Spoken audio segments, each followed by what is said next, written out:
જય માતાજી. હાલો બેઠા બેઠા ડાયરો કરો. મેં એકમાં વાત સાંભળી આવી કે ગીર બાજુરા ક્ષત્રિય કન્યા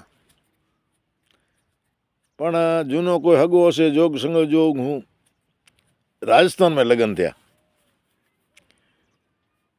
એ બાઈ લગ્ન કરે ને હારે પધાર્યા. જમાઈ રાજા રોજ તરવાર લઈને સીમ જાય અને મોડા વહેલા ઘરે આવે ને રોટી ખાય. એટલે બાઈએ પૂછ્યું કે કેમ મોડા પધારો છો રોટી જમવાને? તો કે મારે તો નિયમ હે હું શેરનો શિકાર કરીને પછી રોટી ખાઉં.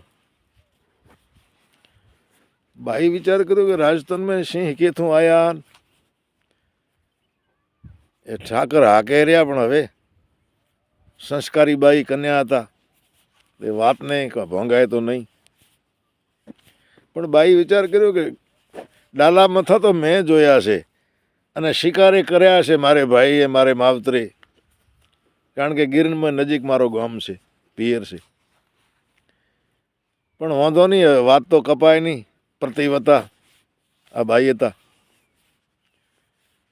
4-6 મહિના થયા અને કીધો કે હવે મારે પિયર જાવો છે, આપ પધારો મને મેલો આલો. એટલે દરબારે કીધું ઉઠે શેર મળી જાય, હું તો શેરનો શિકાર કરીને પછી રોટી ખાઉં. તો કે હાલો હાલો કોશિશ કરશો ગોતી દેશો. તો બાઈ તેડે આપણે પિયર આવ્યા, ઠાકર હારેમાં આવ્યા, મતલબ ગીરની આજુબાજુ હારિયા છે ઓતે. આપણે ભાઈને વાત કરી બાઈએ કે તારે બનેવી, મને ખબર છે કે રાજસ્થાનમાં સિંહ હોય નહીં, શિયાળિયા ઝરખો માર્યા રોજ, પણ મારે અહીંયા વાત ભોંગાય નહીં.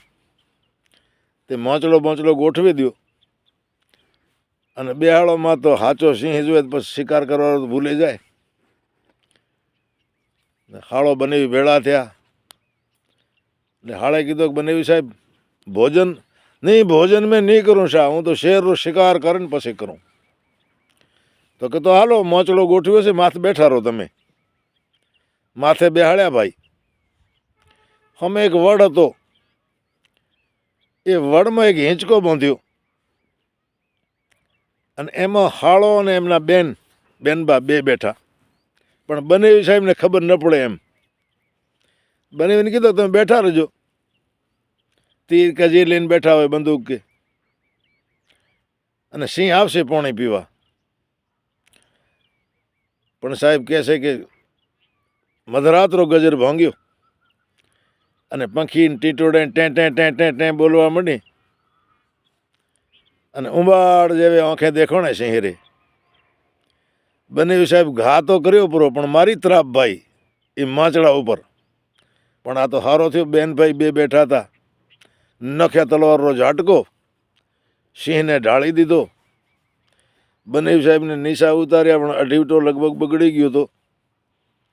અને પછી આ કોઈ હે? તો કે આ સિંહ એ હતો, તમે તો તદી જ રૂકે ઝરખો મારી છે. એ મેં એક બહુ સાહિત્યકાર કને વાત સાંભળી હતી ભાઈ. દંતકથા હોય કે જે હોય તો માઠો ન લગાડતા દરબારો. ભાઈ મેં સાંભળી એવી કરી છે બાપા. તે મેં કીધું તમને થોડી મોજ કરાવો.